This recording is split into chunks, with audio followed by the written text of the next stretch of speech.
I'd really like to thank Deb Fowler and Softbones for inviting me here to be among you. I feel so privileged, and I really am looking forward to learning from you all today.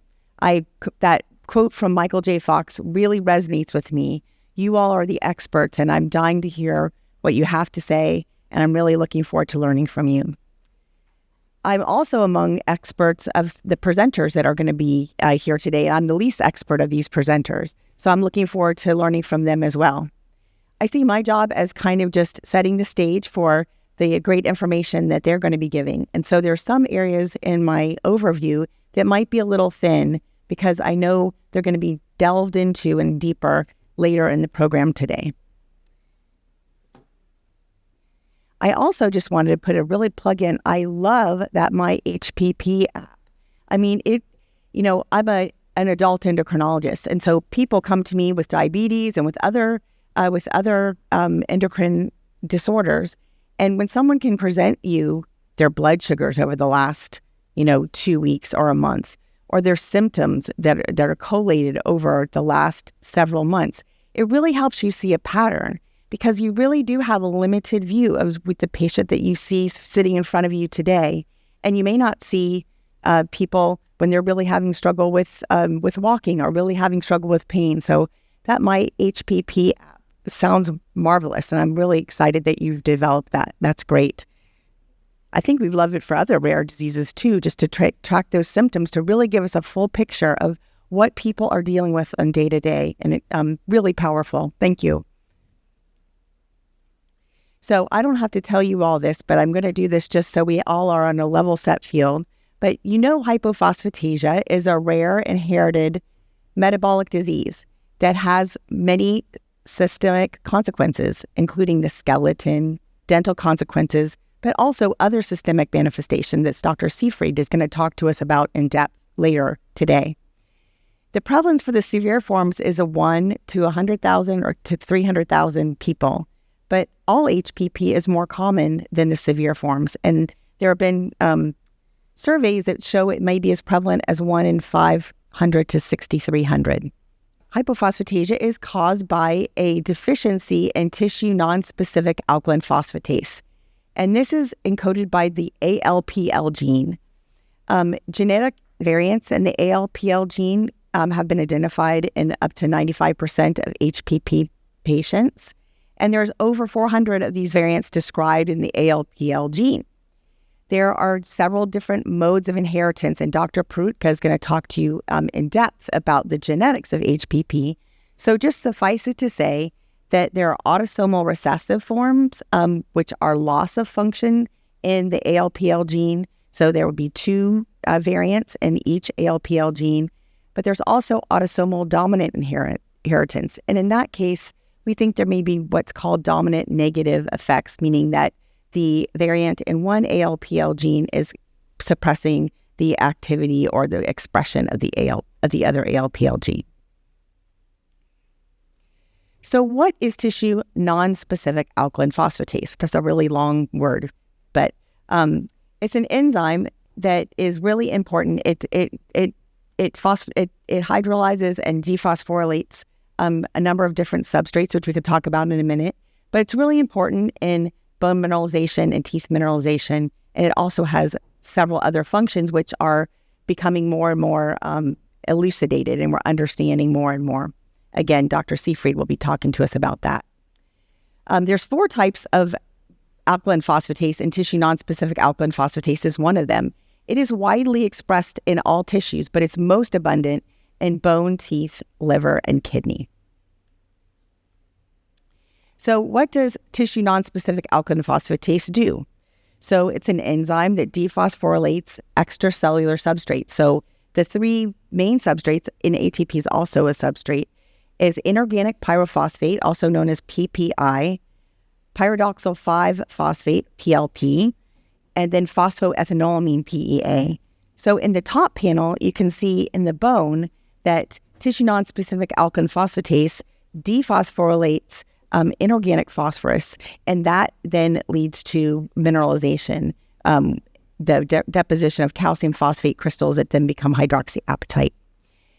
When there's excess inorganic phosphorus, or PPI, inorganic pyrophosphate, or PPI. This leads to inhibition of mineralization. So what happens here when we lose function of tissue non-specific alkaline phosphatase, we lose our inhibitor of mineralization, and so we have demineralization. So the other substrate that's important in the central nervous system, in the brain, is the dephosphorylation of pyridoxal 5-phosphate, or PLP. And what PLP is, it's an active form of vitamin B6. Vitamin B6 needs to be dephosphorylated to cross the blood-brain barrier, and then it's phosphorylated again. So if vitamin B6 can't be dephosphorylated, it can't cross the blood-brain barrier, and there's a B6 deficiency in the central nervous system. Then this is why we can see seizures and other neuropsychiatric manifestations. So then let's talk a little bit about, and I did just a minute ago, but just reiterate. So when we lose tissue non-specific alkaline phosphatase function, we get abnormal mineralization because we have this buildup of inorganic pyrophosphate that is an inhibitor of mineralization. So this leads to poor mineralization of bone and teeth. And it also can result in mineralization in other tissues, such as the kidney and the joints, and this is called nephrocalcinosis and chondrocalcinosis. I'll show you on the next slide why we get mineralization some places and demineralization other places. And as I told you, when you have a problem with dephosphorylation of vitamin B6, or PLP, this can lead to seizures and other neurologic complications of hypophosphatasia. One thing that I really, I don't deal with as much because I'm an adult endocrinologist, but I've learned from my pediatric colleagues, Dr. Julie Hoover-Fong and Dr. Christine Perutka, both Dr. Fong at Hopkins and Dr. Perutka at UVA, that it's really important when you're looking at alkaline phosphatase levels in patients to make sure that you're looking at age-specific and sex-specific ranges, and make sure that the lab that's reporting it are reporting age-specific and sex-specific ranges, or else you can miss the diagnosis of hypophosphatasia. Individuals that are younger have higher alkaline phosphatase levels than adults. So adults have levels between 40 and 150, but a level of 150, if it looks at an adult range, would certainly be low in a 1-year-old or a child that's less than 10 years old. So it's really important to have those age-specific and sex-specific ranges for alkaline phosphatase. Another rare bone disorder that I take care of is X-linked hypophosphatemia. We have this same challenge with serum phosphorus. Serum phosphorus also has age-specific ranges. And again, children have been misdiagnosed as not having XLH because they've been compared to an adult normal range, when clearly their phosphorus was low for an age-specific range. So just putting a plug in there for, I know that many of you know this, but just re-educating your doctors, and when you're getting lab results, making sure you're looking at those normal ranges and making sure they have a table such as this where it describes what the age-specific and sex-specific normal range is. Of course, when we're thinking about low alkaline phosphatase, there's a big differential diagnosis, meaning that there's many things that can cause low alkaline phosphatase. And this is something that I spend a lot of time doing in my patients because I'm an adult endocrinologist. And many times people will come to me for bone fractures, low bone density, and I'll see that they have a low alkaline phosphatase. I have my antenna up for that. I look at their conference and metabolic panel, which many adults have, and I'm able to look over time to look at their alkaline phosphatase levels. And this is something that I'm constantly looking at. There are other conditions that can cause low alkaline phosphatase, and so we don't want to misdiagnose hypophosphatasia, and we want to also keep in mind these other conditions. So there's medications, such as medications that we use for osteoporosis, bisphosphonates, denosumab, which is also known as Prolia. A big one is glucocorticoids. Also, you might know it as prednisone, or steroids that people might be on chronically for organ transplant or autoimmune diseases, and this can cause a low alkaline phosphatase. Early in my career, I had a patient come to me with a diagnosis of hypophosphatasia because she had a low alkaline phosphatase. And in fact, she ended up having Cushing's disease, which is an overproduction of cortisol or glucocorticoids in the bloodstream from a pituitary tumor. So important to think about this differential diagnosis. Some hormonal contraceptives, chemotherapy, can also cause low alkaline phosphatase. I put wrong reference range on here because I want to drive home the point that reference range is really important. And then there's some other disorders like Wilson's disease, which is a copper overload disease, or hemochromatosis, which is an iron overload disease. Things that can give you low bone turnover can manifest as low alkaline phosphatase. There's some nutritional issues that can cause low alkaline phosphatase. Celiac disease, which is an allergy to gluten, which is found in wheat. Copper deficiency, magnesium deficiency, zinc deficiency. These are all cofactors for tissue non-specific alkaline phosphatase. B6, B12 folate deficiency, and protein and calorie deficit. And then also vitamin D intoxication can also present with low alkaline phosphatase. And then in my bailiwick is the endocrine disorders, so hypothyroidism, hypoparathyroidism, the parathyroids control calcium and phosphorus in the blood. Hypercortisolism, which is endogenous overproduction of steroids. Delayed growth in puberty, and a number of skeletal dysplasias like achondroplasia, cleidocranial dysplasia, and then a number of hematologic disorders such as myeloma or myeloproliferative disorders. So real important to keep in mind that there's other things that cause low alkaline phosphatase. And again, as an adult endocrinologist, I'm very much so looking at this differential diagnosis in patients that I encounter with low alkaline phosphatase. So let's go over the forms of hypophosphatasia.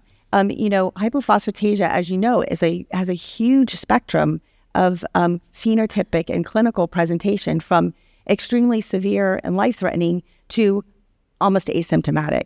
So when we're thinking about the different forms, I'm just going to go over these forms because there's implications for therapy when you start therapy, and there's implications for when therapy is indicated. So the perinatal, or used to be called lethal form, happens in utero and at birth. The key symptoms are profound skeletal demineralization, severe rickets, and respiratory failure. And the prognosis without treatment is fatal. But with treatment and with early identification, outcomes have been improving in this perinatal lethal form. There's a perinatal benign form, which also is in utero and at birth, and that manifests with skeletal issues that start to improve over time. So it's not as severe, and the skeletal issues start to spontaneously improve over time. It can normalize, but then manifest later so it can improve and then manifest later with symptoms. There's the infantile form, which is usually diagnosed before 6 months of age, and this presents with failure to thrive, rickety changes, open fontanelles, so you can get the craniosynostosis, hypercalcemia, and this is where we can see seizures as well from that B6 deficiency in the central nervous system. So the prognosis is variable, and it can have high mortality if severe. And again, these are individuals that we want to intervene with therapy early, as soon as a diagnosis can be made. There's the childhood form, which manifests after 6 months of age, and this can present with premature tooth loss, which many times has the root of the tooth intact, which can be differentiated from regular decidual tooth shedding. There's rickets, bone pain, bowed legs, and weakness. This is less severe, and chronic issues often persist. And again, early treatment can really change the course of the natural history of childhood hypophosphatasia.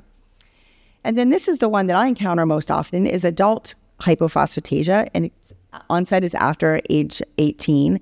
And many times this presents with skeletal manifestations, and that's how they come to clinical attention, with fractures, pseudofractures, chronic bone pain, stress fractures, and chondrocalcinosis, which is that calcification of the joint spaces and of the tendons and ligaments, which is also known as enthesopathy. And this impacts the quality of life. And often there's a long diagnostic delay here before people get diagnosed with adult hypophosphatasia. And many times they're coming to me not because people suspect they have hypophosphatasia, but because they're having fractures and have low bone density.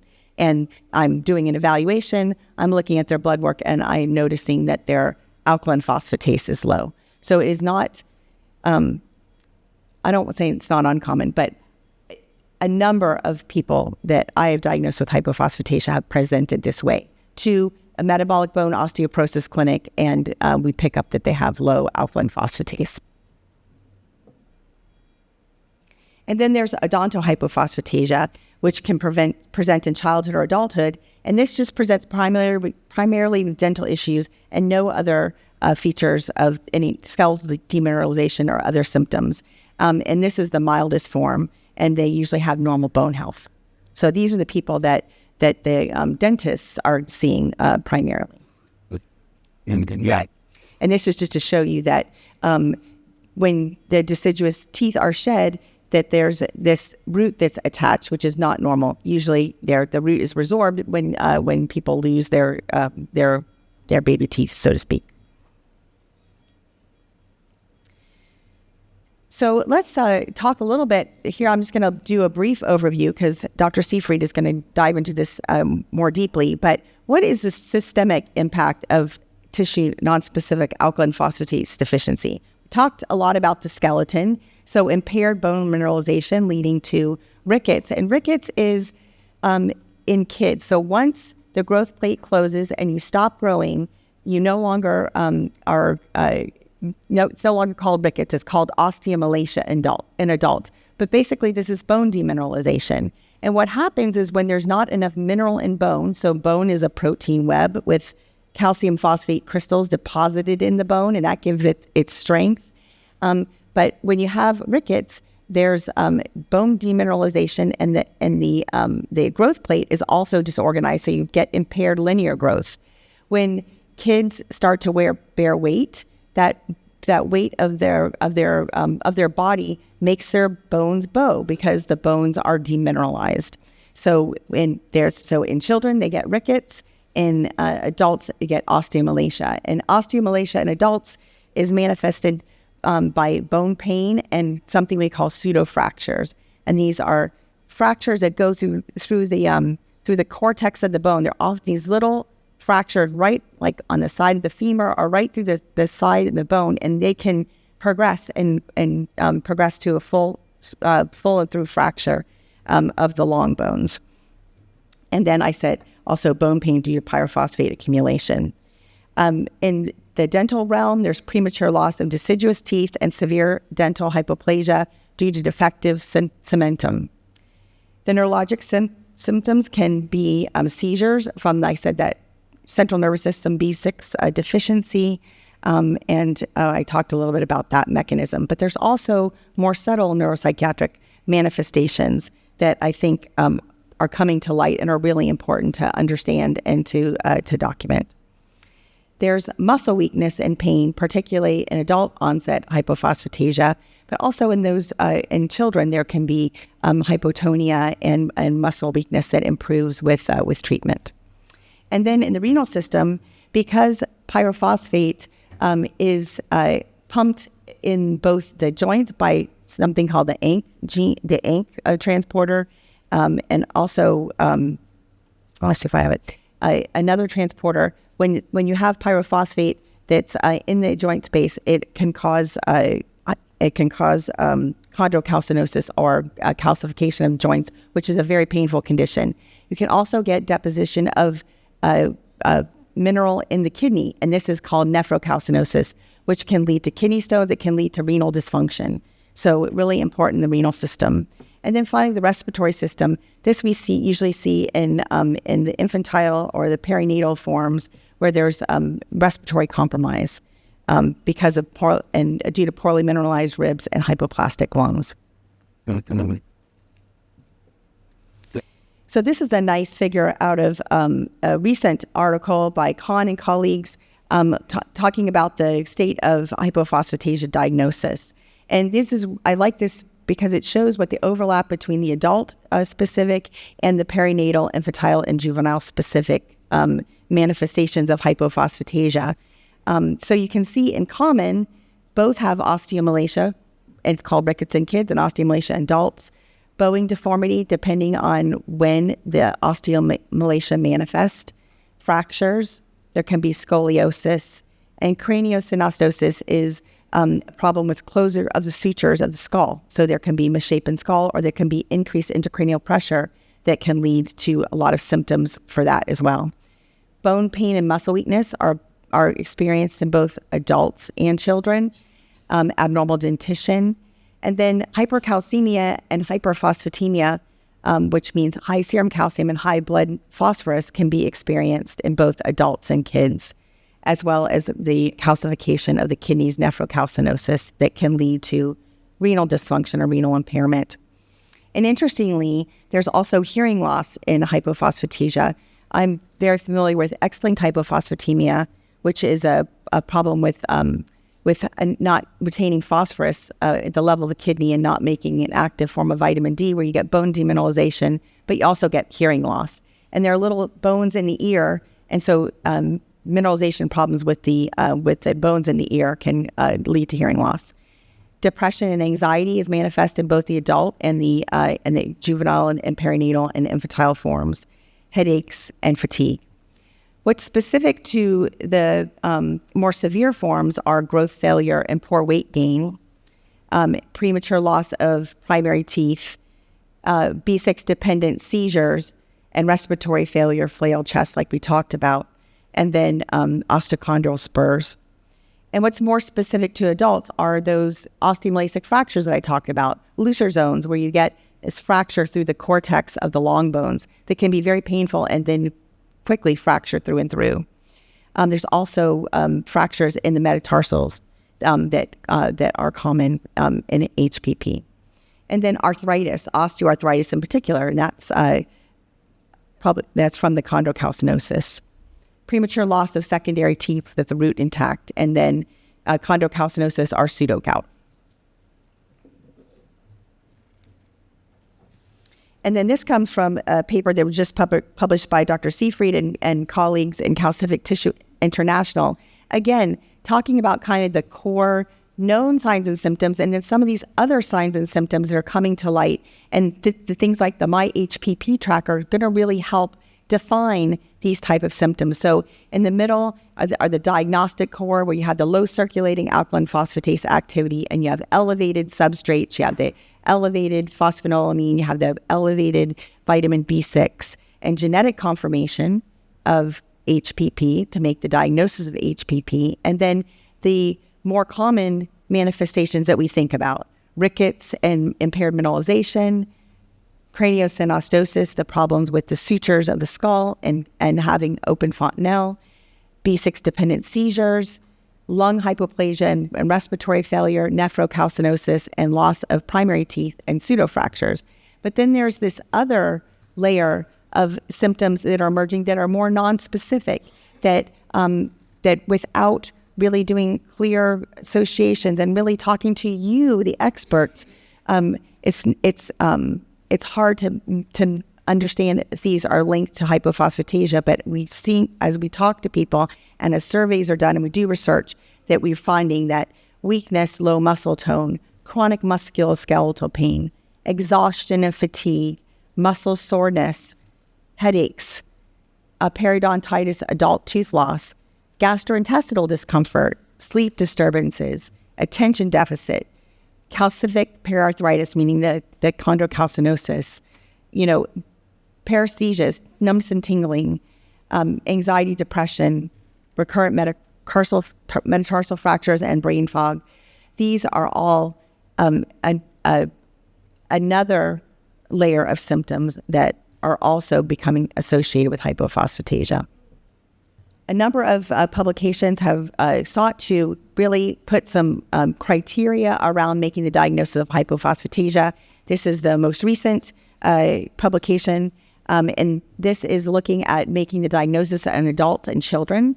So it's important when we're looking at this chart that we need two major, so in addition to the low alkaline phosphatase enzymatic activity for age and sex, so that's a given, we need to have that on two separate occasions at least. That's our obligate diagnostic. We need two major or one major and two minor criteria. And so on the left is your left, on the left is for kids, on the right is for adults. So let's go through children. So we need two of these major diagnostic criteria. So an ALPL gene variant, elevation of the natural substrates of tissue nonspecific alkaline phosphatase, early non-traumatic loss of primary teeth, or presence of rickets on radiograph. So if you have low alkaline phosphatase measured on two specific occasions that are low for age and sex match, then if you find elevation in the natural substrates, so if there's elevated phosphoethanolamine or elevated B6 or elevated pyrophosphate, that would count as a major criteria. And if there's a variant in the ALPL gene, that would meet the second criteria. Or you could have the early tooth loss or the presence of rickets on radiograph. So those are the major criteria.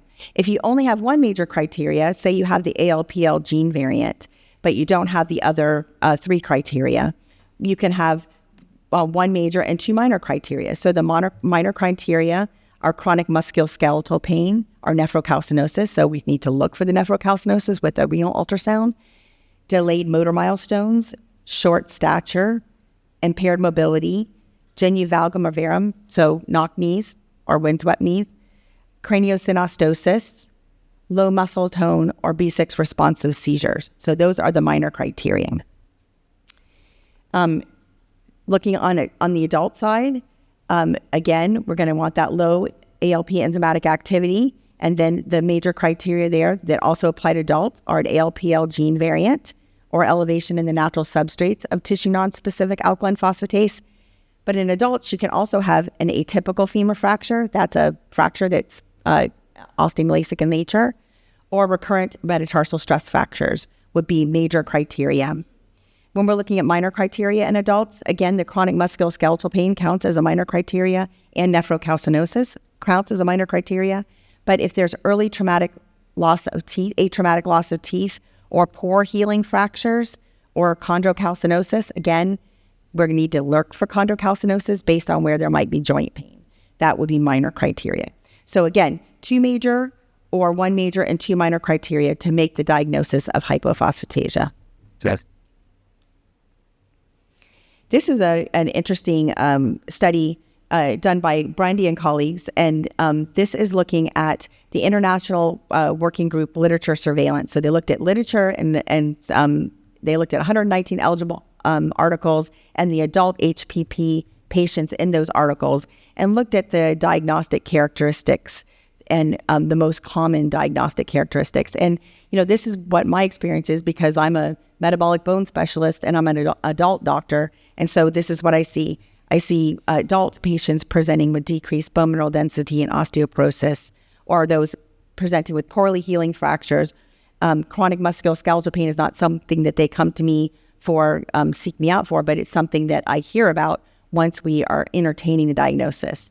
And then again, you can look down the list: recurrent metatarsal fractures, atypical femoral fractures, osteomalacia on bone biopsy. And a lot of it is bone, very bone heavy, and bone and joint manifestation heavy. So at UVA, my colleague, Dr. Christine Prudko, who's going to talk next about the genetics of HPP, has a lovely initial evaluation that she performs. And we also developed something similar to this with Julie Hoover-Fong at Hopkins. But I put this here because I just think it's really a great guide. So Christine sees both adults and children, but sees primarily children. So when we do the initial labs, what we're really looking for is we're looking for the diagnosis, but also to make sure that we rule out other things that are in the differential diagnosis of HPP that need to be treated differently. So that big list of things that are low alkaline phosphatase, we're looking for celiac disease. We're looking for any abnormalities in the blood count. Is there anemia? Is there myeloproliferative disorder? We're looking for problems with low phosphorus, because X-linked hypophosphatemia and other hypophosphatemic rickets might present similarly, at least with the clinical manifestations as HPP. We're looking for vitamin D deficiency, so nutritional rickets is on the differential diagnosis. We're looking at magnesium, zinc, B12, and B6. The B6 levels are what the plasma PLP is what we're looking for as one of those substrates. In addition, we're looking at thyroid function, urine phosphoethanolamine, and doing a urinalysis for protein. If those look like they are supportive of the diagnosis of hypophosphatasia, so there's a low alkaline phosphatase and maybe there's an elevated B6 level or an elevated urine phosphoethanolamine, and the other things have been ruled out, then the next step in the initial labs are to do genetic testing for ALPL variants, do a baseline ophthalmologic assessment to evaluate calcium deposition in the cornea, because this can evolve over time, and it may be associated with treatment with aspartase alpha, although it's hard to know if it's part of the disease itself or if it's or if treatment accelerates that. Also, referral for physical therapy for strength and flexibility evaluation. And then, like I said, doing a baseline renal ultrasound to look for nephrocalcinosis, and then a baseline DEXA. In my practice, if people complain of joint pain, I will do a skeletal survey looking at the joints, looking at the bones, looking for things like fractures, looser zones, chondrocalcinosis, enthesopathy. All these things are supportive of diagnosis. Okay, and then just let's do a high-level overview of the only targeted therapy we have currently for hypophosphatasia. And this is aspartase alpha, also known as Strensiq, and many of you may be familiar with this.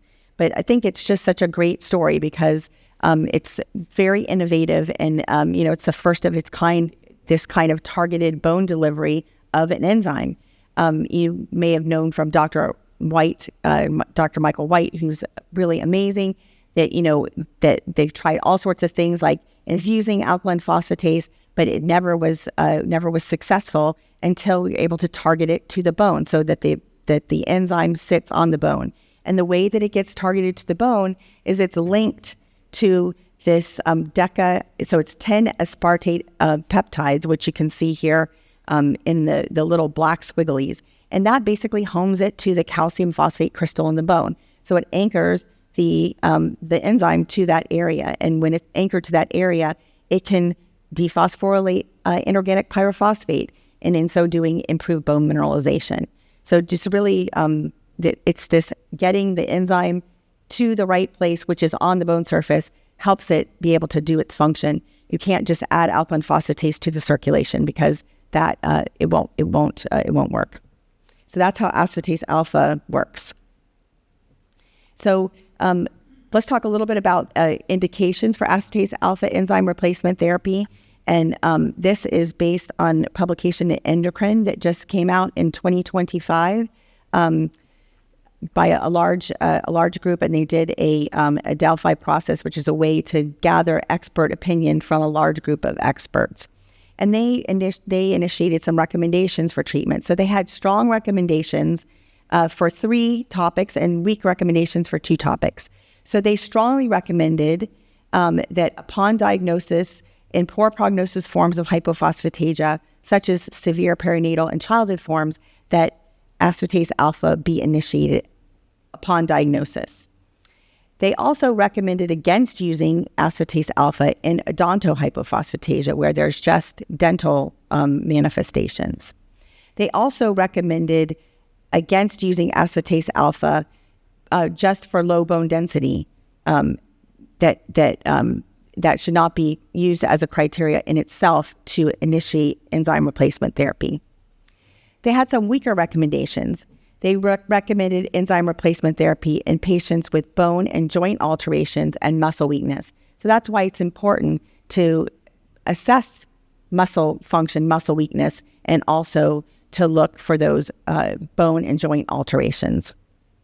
And they also had a weak recommendation to initiate aspartase alpha in adults with hypophosphatasia that had osteomalacia, so demineralization of bones, associated complications such as fractures, pseudofractures, non-union fractures, and then also intractable musculoskeletal pain, not responsive to other forms of pain relief. And I know we're going to have a talk about that later in the day as well, which I'm looking forward to tremendously. Disabled functional deterioration or failure or loosening of prostheses or implants. They recommended initiating enzyme replacement therapy. I should also say that in my experience in rare bone disease such as in X-linked hypophosphatemia, when we did clinical trials, these individuals, when we did skeletal surveys, we found so many pseudofractures that people did not know that they had. So it's my practice when people have bone pain to do a skeletal survey to look for these pseudofractures, because that could be an indication for therapy. And it's also important to understand what the goals of enzyme replacement therapy are. And again, in the same publication in Endocrine this year, they set forth goals for the different categories of hypophosphatasia. So for the perinatal infantile, the goal is survival, improvement in the ventilatory pattern, improvement in the skeletal abnormalities, improvement in the kidney function, growth, correction of the craniosynostosis, the open fontanelles, seizure control, pain improvement, and then maintenance of oral health and quality of life. But for the juveniles, there may be different goals, such as improved mobility or improved musculoskeletal disorder, radiologic improvement of rickets, prevention of nephrocalcinosis, improvement of growth, pain control, and maintenance of adequate oral health. Adults, the goals should be improvement of fracture consolidation, so improvement in healing, decrease in the frequency of fractures, reduction in the number of fractures. And then patients without fractures, functional status improvement, strength and endurance improvement, gait pattern improvement, fatigue decrease, reduction in pain, and bone quality improvement. And of course, maintenance of oral health and quality of life improvement. So there may be different goals for therapy in the different groups that may have you start therapy and then after a certain period of time stop therapy if your goals are met or not being met. So it's also important to know that there are side effects to aspartase alpha, and everything is a risk benefit, everything is a plus minus, and you are the scale that's weighed on. And so benefits are different for different patients, and the perception of the risk are different for different patients. So I always think of the patient, when we're making a decision together, they are the scale we're weighing the risks and benefits on, because they're the person who's going to tell me what outweighs what. So, there can be allergic reactions or anaphylaxis with aspartase alpha, as there can be with any other medication.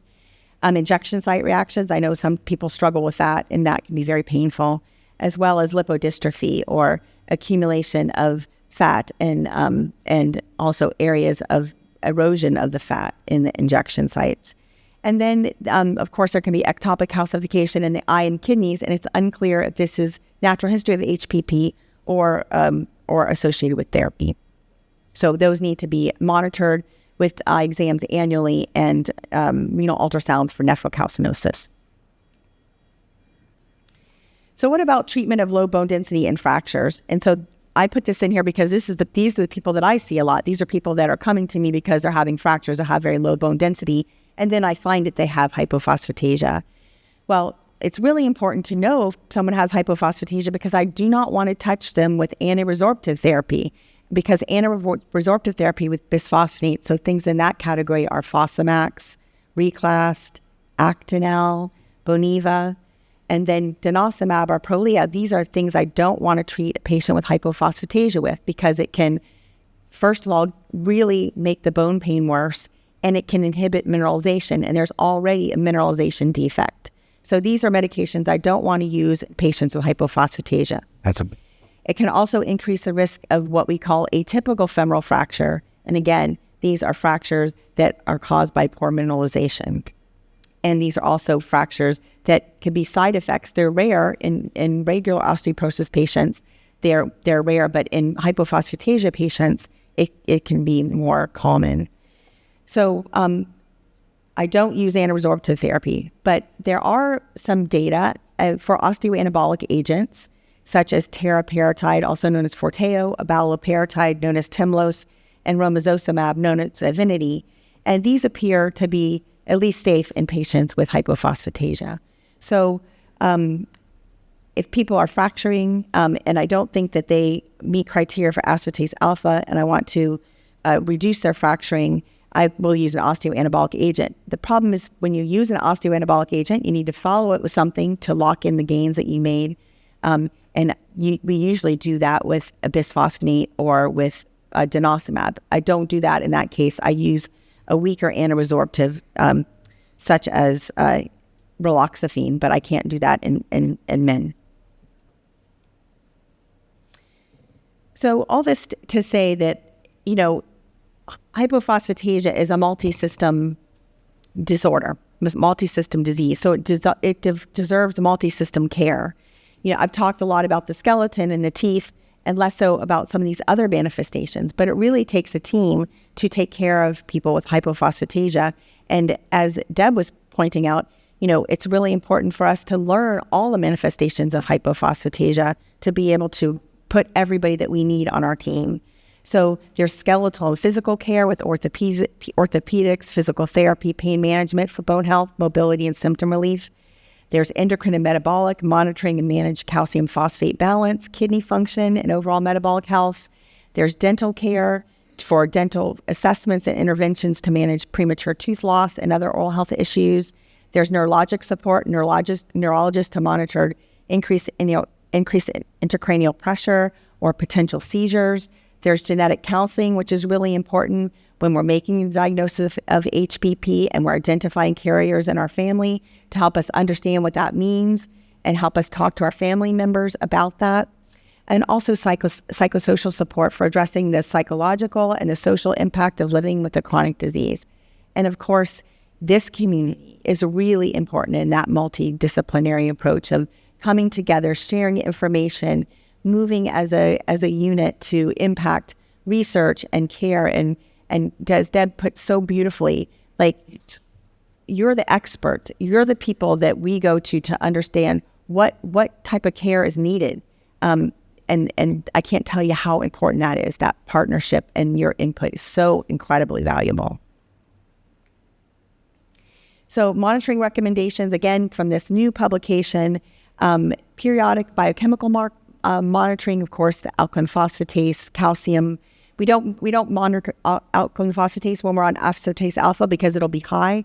But if we're monitoring without aspartase alpha, calcium phosphate, magnesium, kidney function, and urine calcium is important, as well as B6. We're monitoring growth and development. We're doing skeletal imaging to assess bone health, x-rays to assess rickets if they're still growing, targeted x-rays to look for pseudofractures if there's areas of pain that crop up in my patients. I'm doing targeted x-rays there to make sure there's not a fracture. In some adult patients, we do annual DEXAs. Functional assessment, 6-minute walk test and muscle strength every 6 to 12 months. Renal ultrasonography annually to monitor for nephrocalcinosis. Pulmonary function test for those with manifestations of decreased pulmonary function. And then, of course, regular dental checkups. Pain and quality of life assessments. I know Dr. Prutka does the Brief Pain Index and the SF-36 regularly in the patients that she follows. And then eye exams annually for those on enzyme replacement therapy. So just in finishing, so with research and awareness, we can improve quality of life for people affected with HPP.